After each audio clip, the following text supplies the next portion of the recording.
I didn't know my life was about to split cleanly in two until a dripping faucet woke me up at 2 a.m. and led me to a small pink case that should never have existed in my house. If someone had asked me the day before, I would have told them I was lucky. 34 years old, a stable job as a project manager at a logistics company, a quiet suburban neighborhood I'd lived in for nearly a decade, a husband I'd been married to for 7 years, a life that wasn't flashy but solid, predictable, safe. That illusion died on a Tuesday night, barefoot on a cold kitchen floor. The sound that woke me wasn't dramatic, no screaming, no phone buzzing with suspicious messages, just drip, drip, drip. Our kitchen faucet had been acting up for weeks. One of those small annoyances you keep putting off because life feels busy but manageable. That night, the sound drilled straight into my skull. My husband, let's call him Mark, slept beside me, peaceful and undisturbed, mouth slightly open, breathing slow and even. I remember thinking, absurdly, that if calm had a face, it looked like his in that moment. I got up alone. The kitchen smelled faintly of leftover takeout. Cold tile shocked my feet. I grabbed the old toolbox I inherited from my father and crouched under the sink, tightening a loose connection. 5 minutes. That's all it took to fix the leak. But before I stood up, I noticed something on the counter. Mark's travel bag, unzipped, carelessly open, like it had nothing to hide. I wouldn't have paid attention except something pink caught my eye. A small plastic pill case, birth control. My brain stalled, like a car engine choking on bad fuel. Because here's the thing, no amount of denial could explain away. My husband had a vasectomy over a year ago. A mutual decision. Final. Permanent. I picked up the case with hands that felt strangely steady and opened it. 1 pill missing. Then I turned it over and read the label. Filled 3 weeks ago. His name. His doctor. A clean, printed date that didn't care about my confusion, my trust, or the 7 years of marriage it had just detonated. The faucet above me was silent now, but inside my chest, something had started to roar. I sat there on the kitchen floor, gripping that pink plastic like it was evidence from a crime scene, knowing, before I had proof, before I had answers, that my life as I understood it was already over. And that was only the beginning. I'm not the kind of woman who believes marriage is supposed to feel like fireworks every day. I believed in something quieter than that. Routine, loyalty, the small daily choices that say, I'm still here. I'm 34. I've lived in the same suburban neighborhood for almost a decade, long enough to recognize the sound of my neighbor's garage door and the way the streetlights flicker when the wind gets too sharp. I work as a project manager at a logistics company. Nothing glamorous, but steady. The kind of job where you solve problems before they become disasters, where you learn to keep your voice calm even when everything's on fire behind the scenes. That skill, it saved me in meetings. It didn't save my marriage. Mark and I met in our 20s. It wasn't cinematic, no dramatic meet cute. We were introduced at a friend's birthday dinner. One of those cramped restaurant tables where everyone talks over each other and you keep smiling so you don't look lonely. He sat across from me and said, "You're the first person tonight who looks like you actually wants to be here." I laughed. "That's because I do. I just hate small talk." He leaned forward like I'd handed him something precious. Same. Thank God. We dated for 3 years, moved in together, built a life with the slow confidence of people who think they're doing it right. When he proposed, it was simple. No flash mob, no crowd, just the two of us, a ring in his palm, and his voice shaking in a way I hadn't heard before. "Marry me," he said softly. "Not because you need me, because you choose me." I said yes. Our wedding was a beautiful outdoor ceremony, the kind that looks expensive even when you cut corners. I remember standing under strings of warm lights, staring at his face, thinking, this is it. This is home. For a long time, it felt true. We were married 7 years. We had 2 kids, teenagers now, old enough to roll their eyes at us, young enough to still want a hug when they think no one's watching. Our house wasn't perfect, but it was ours. The kind of place where the pantry always had snacks, where the laundry never stayed folded long, where the couch had a permanent indent from family movie nights. Mark worked in marketing for a tech startup, one of those companies always preaching disruption and innovation like it was a religion.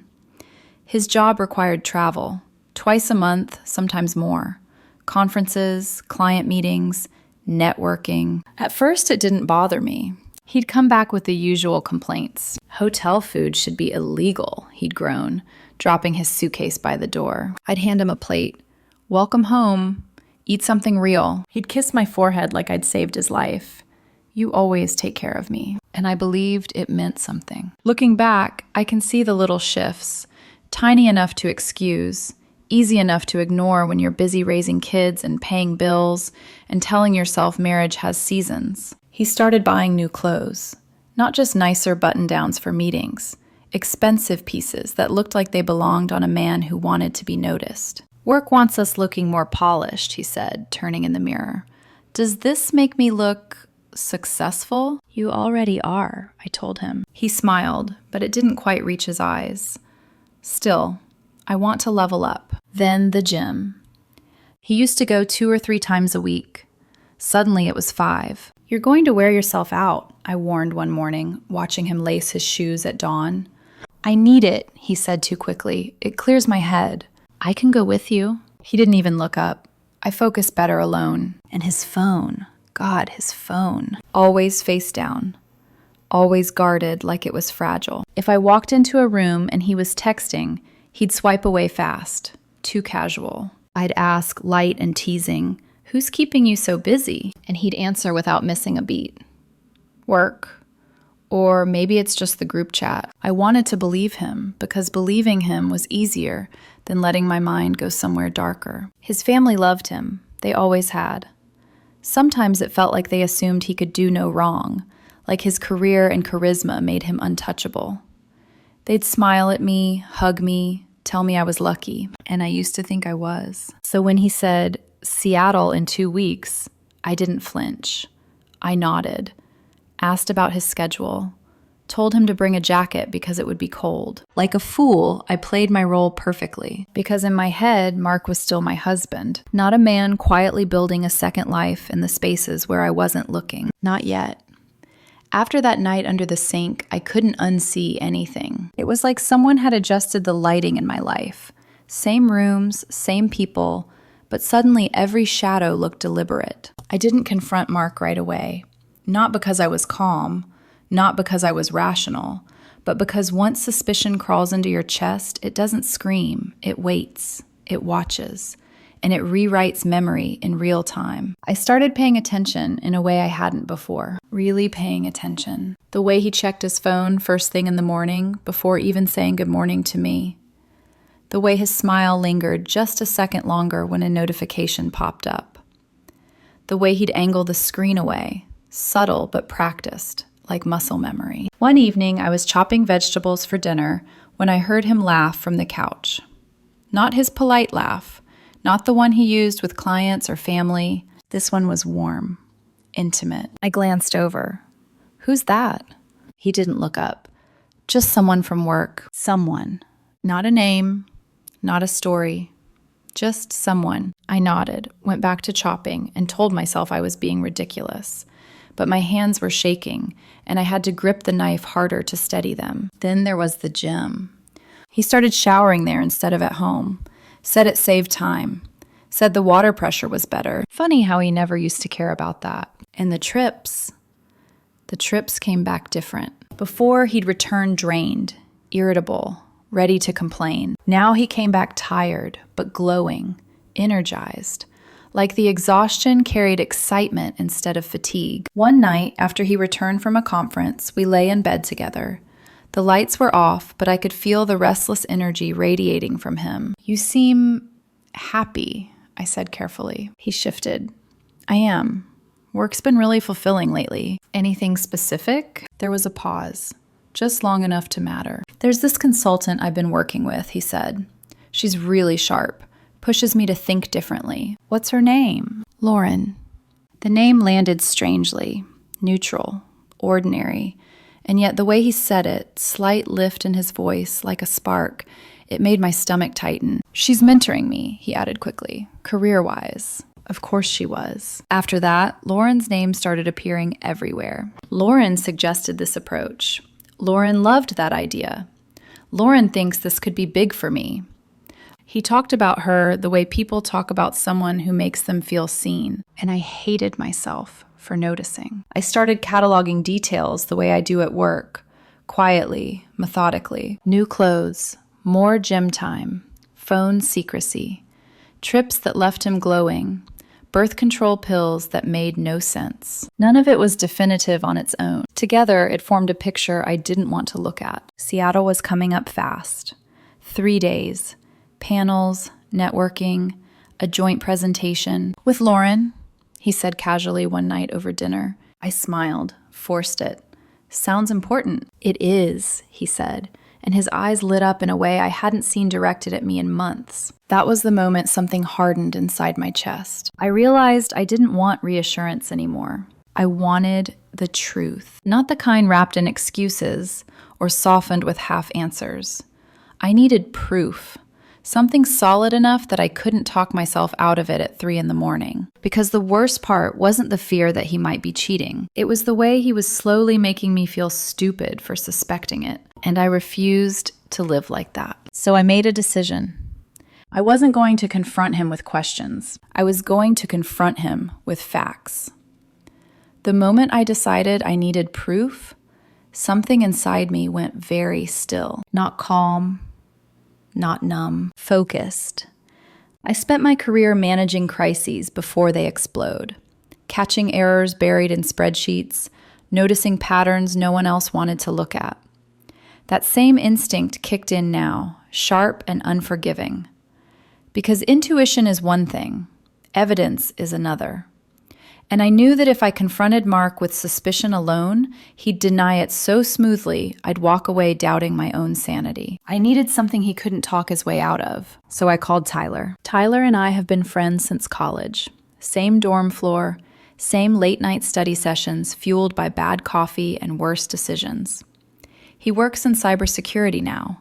Legit job, impressive title. But he's always been honest about the fact that his skill set lives in a gray zone. We met at a bar near his office. I didn't waste time easing into it. I think my husband is cheating on me, I said, hands wrapped tight around my glass. Tyler didn't joke, didn't interrupt, just listened as I laid everything out. The pills, the behavior changes, the name Lauren that kept slipping into conversations like a ghost. When I finished, he leaned back and studied me. "You sure you want to know?" he asked quietly. "Because once you see it, you don't get to go back." "I'm already not going back," I said. "I just need to stop guessing." He nodded once. "I can set up tracking on his work email. You'll see messages, timestamps, everything." "Is that legal?" "Not exactly illegal," he said, "especially if you're on the same phone plan. Gray enough." I laughed without humor. Story of my life lately. That night, sitting in my car outside the bar, Tyler walked me through what he'd done. A dashboard I could access, filters, search history. It felt invasive, wrong. But betrayal has a way of recalibrating your moral compass. The first emails were boring. Scheduling, deadlines, corporate jargon that meant nothing. Then I searched Lauren. My chest tightened as message after message loaded. At first, they were professional. "Great insights today. Looking forward to collaborating." Then, slowly, unmistakably, the tone shifted. "You always know how to brighten my day. These trips are the highlight of my schedule." My hands trembled as I scrolled further back. "Last conference was unforgettable. Let's make Seattle even better." Mark's reply made my vision blur. "I'm counting on it." No explicit sex. No graphic confessions. Just intimacy, anticipation, plans, the kind that didn't need explanation. I sat in my car for a long time after that, engine off, staring at my reflection in the windshield. My marriage didn't end in that moment. It crystallized. Everything I'd been afraid to admit lined up into something undeniable. When I finally went inside, Mark was on the couch watching TV. He smiled when he saw me.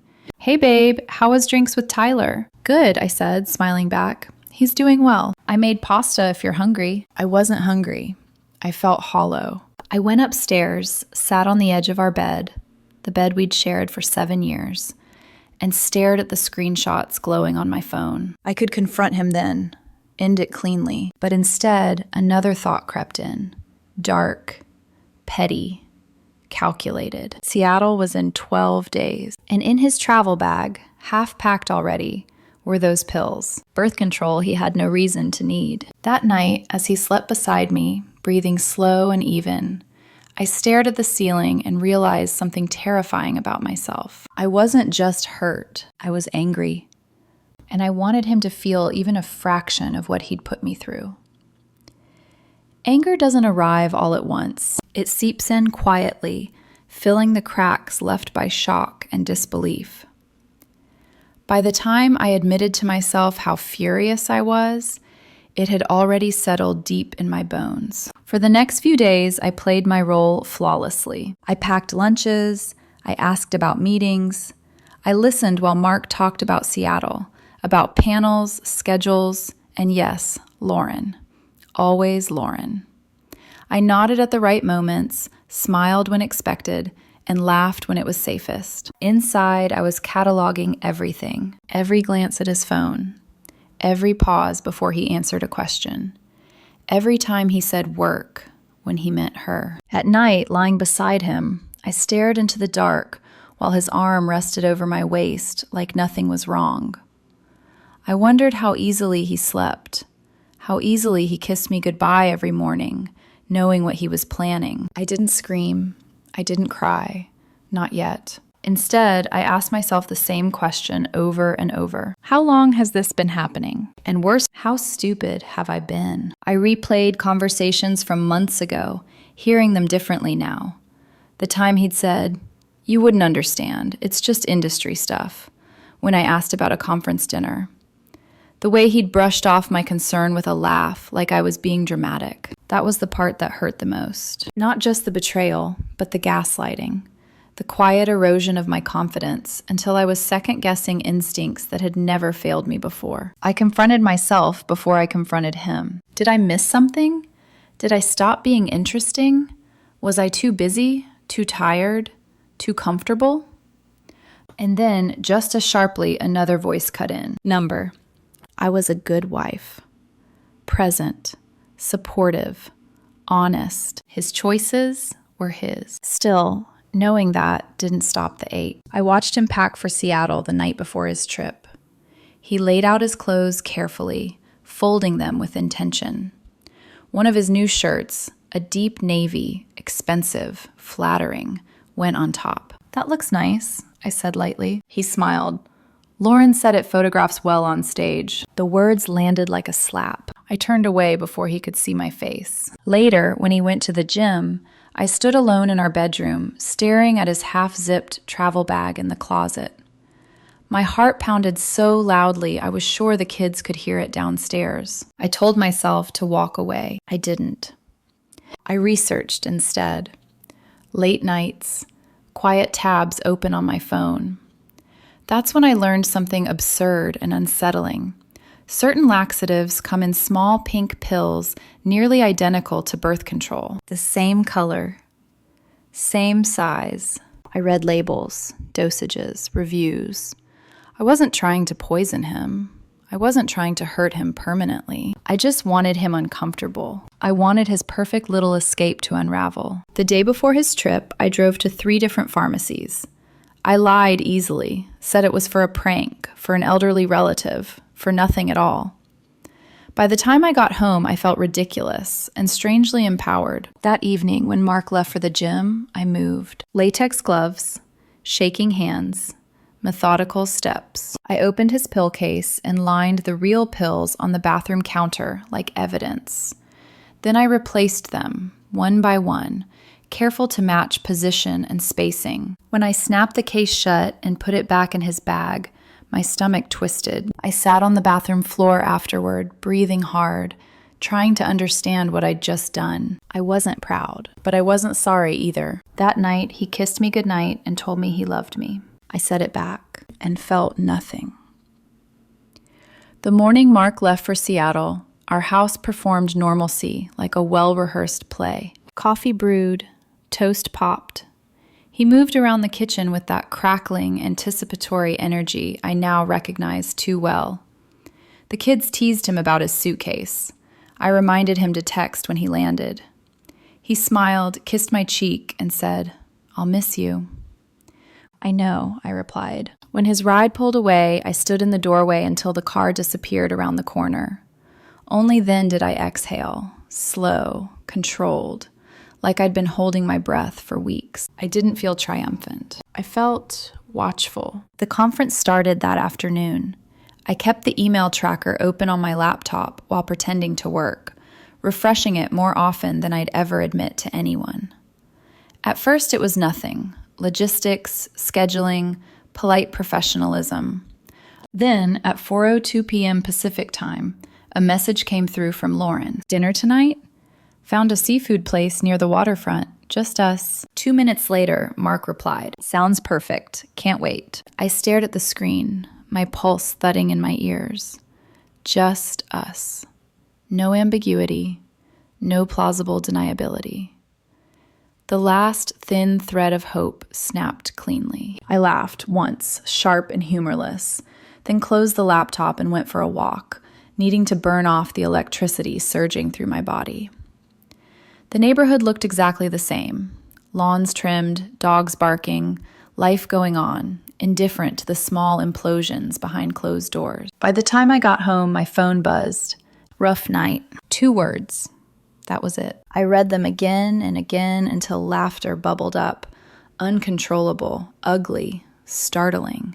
I laughed until my sides hurt and tears slid down my face, not from joy, but from the sheer, surreal collision of pain and vindication. I typed back, measured and gentle.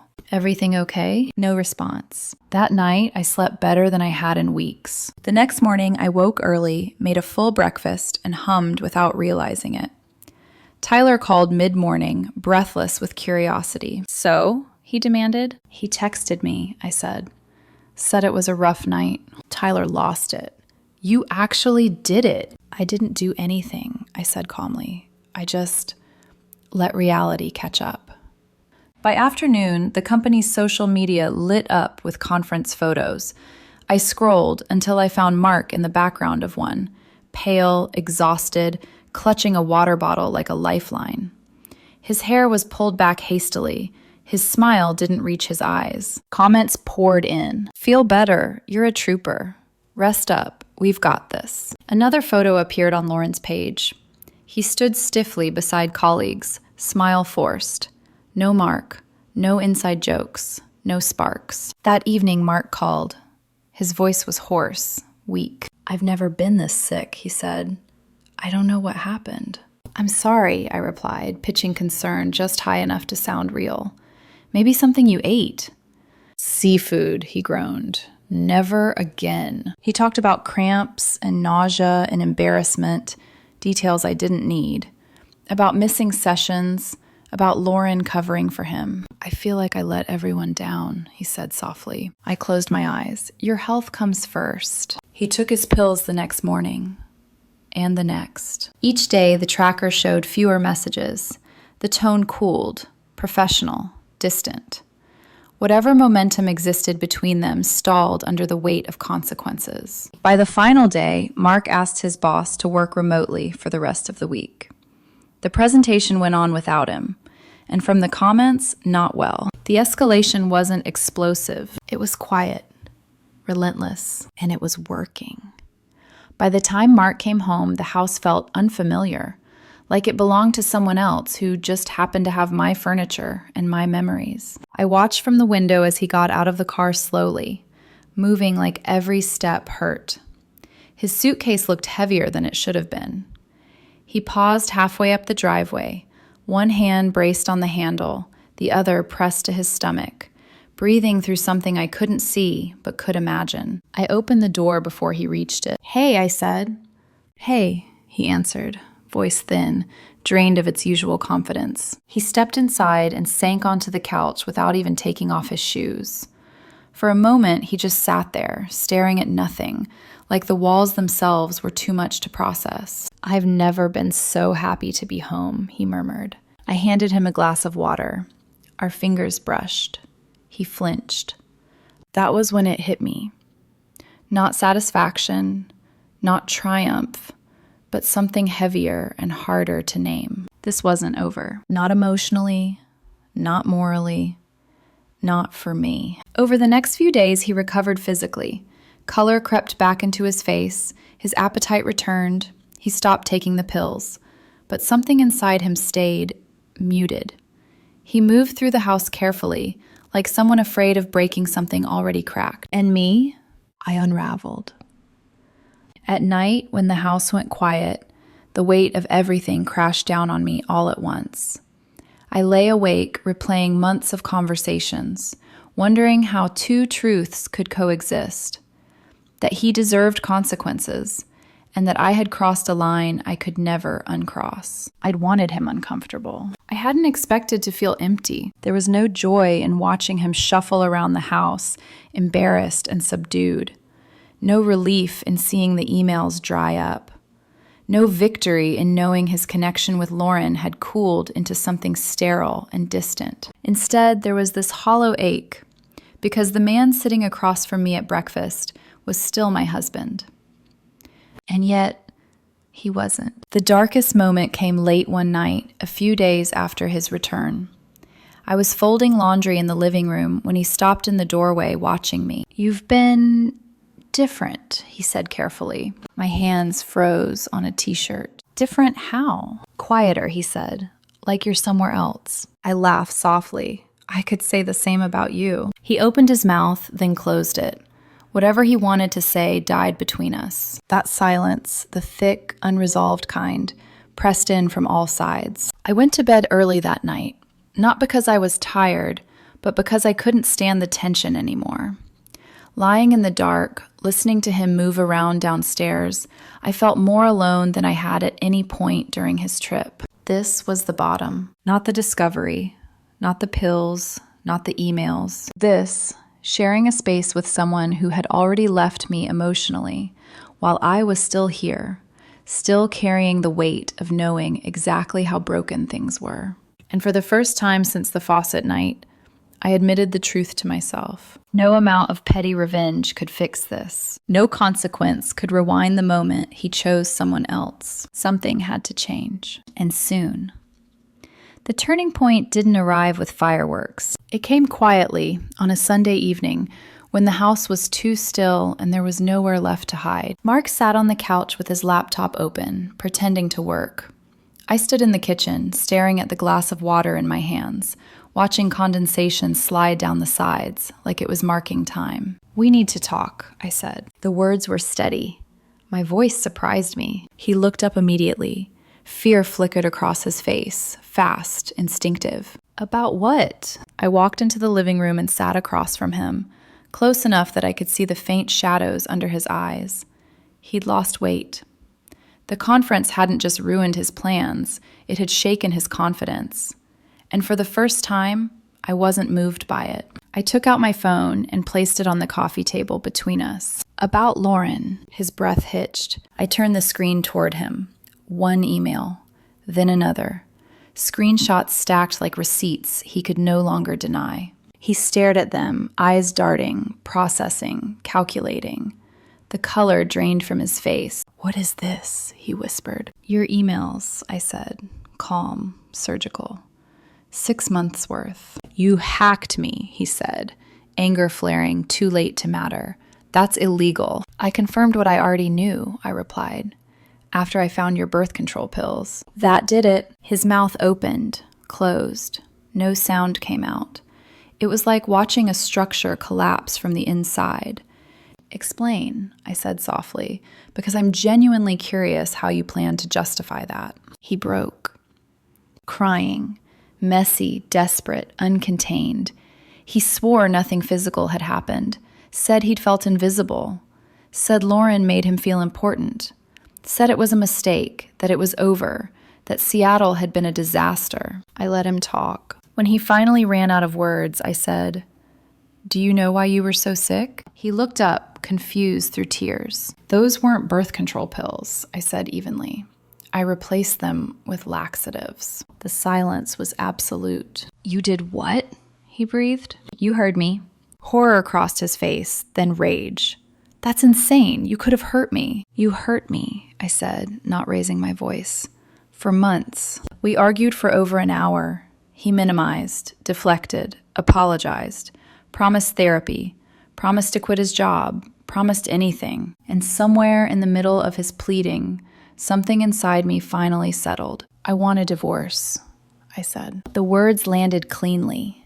Final. He recoiled like I'd struck him. "No," he said, "please, we can fix this." I shook my head. "You already chose to end it. I'm just acknowledging it." That was the moment I took my power back. Not with pills or plans, but with clarity. And I didn't waver. The fallout didn't arrive like a storm. It came like gravity, slow, unavoidable, pulling everything down to where the truth lived. Mark slept in the guest room that night, or tried to. I could hear him pacing, the soft creak of the floorboards at 2 a.m, the same hour the faucet had woken me weeks earlier. Funny how betrayal has a way of circling back to its origin. I didn't go to him, not out of cruelty, but because something in me had finally gone quiet. The bargaining part, the part that wanted to fix things at any cost, that part was gone. 2 days later, I called a lawyer. Her name was Lisa, someone I'd worked with years ago on a consulting project. Smart, direct, no appetite for drama. "Are you sure?" she asked after I told her everything. "Once we start, it moves fast." "I'm sure," I said, and I meant it in a way that surprised even me. Mark tried again and again. Long emails filled with apologies and explanations. Late-night conversations that started with tears and ended in promises. He offered to quit his job, cut contact completely, start therapy, give me passwords, share locations, anything. "I'll do whatever you want," he said one evening, voice breaking. "Just don't end us." I looked at him and felt nothing. Because what he didn't understand was this. Trust doesn't shatter all at once. It fractures quietly, piece by piece, until one day you realize there's nothing left to stand on. He moved out 2 weeks later. The kids took it better than I expected. Hurt, confused, but resilient. We were careful, honest without oversharing. They didn't need the details, just the truth. Sometimes adults break promises, and sometimes the bravest thing is to stop pretending. The legal process took 4 months. Clean, efficient, almost anticlimactic. I kept the house. I'd made the down payment before we married. He kept his car and retirement account. No dramatic courtroom scenes, no screaming matches over furniture, just signatures. Meanwhile, consequences rippled outward. Mark's company quietly reassigned Lauren to another branch. Seattle had become a thing. Whispers, side eyes, sympathetic comments that felt like judgment in disguise. Mark eventually left the company altogether. Too much history, too much embarrassment. I heard about it secondhand, months later, from one of his former coworkers at a coffee shop. "Things got awkward after Seattle," she said carefully.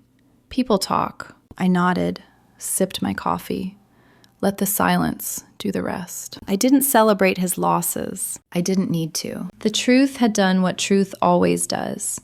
It found its way back to the person who tried to outrun it. As for me, I moved through the days with a strange sense of peace. The house was quieter, yes, but it was honest. No more wondering where he was. No more watching his phone. No more lying awake, replaying conversations, trying to decode what was real. I hadn't won, but I was free. A few months after the divorce was finalized, I realized something unexpected. I was happy. Not the loud, performative kind. Not the post on social media and prove I'm thriving kind. but a quiet, steady happiness that settled into my mornings and followed me through the day. The house felt different now, not empty, open. I slept through the night without jolting awake to phantom worries. I stopped checking my phone compulsively. I stopped bracing myself for explanations that didn't make sense. The dripping faucet that started everything never leaked again. Funny how that worked. I started rebuilding, slowly. No rush, no desperation to replace what I'd lost. Just small choices that belonged only to me. Long walks after dinner. Rearranging furniture. Painting the living room a color I loved, but Mark never did. Friends asked if I regretted it, if I felt bad about how everything ended. I thought about that long and hard. Did I handle everything perfectly? No. Was I petty? Yes. But regret? No. Because betrayal isn't just about what someone does. It's about what they force you to become in order to survive it. I learned that even the most reasonable, grounded woman has a breaking point. That silence can be louder than screaming, and that sometimes the most powerful thing you can do isn't revenge, it's walking away without begging for understanding. I didn't fix my marriage. I fixed myself. I learned to trust my instincts again, to pay attention to the small inconsistencies, the leaks that don't repair themselves. I learned that love without honesty is just a performance, and I refuse to play a role in someone else's deception. Last I heard, Mark had moved to another city for work, a fresh start where no one knew about Seattle or emails or pink pill cases. I hope he figures out whatever was broken inside him that made betrayal feel easier than truth. But that's not my story anymore. My story is quieter now. It's about waking up without dread, about choosing peace over proving a point, about knowing my worth without needing someone else to validate it. If there's a lesson here for anyone listening, it's this. Pay attention to the drip, the small things that don't add up, the discomfort you explain away, the moments your gut whispers before your mind catches up. Because leaks don't fix themselves, and neither do broken promises. I picked up my wrench, I tightened what could be saved, and when something was beyond repair, I walked away. And for the first time in years, I sleep peacefully.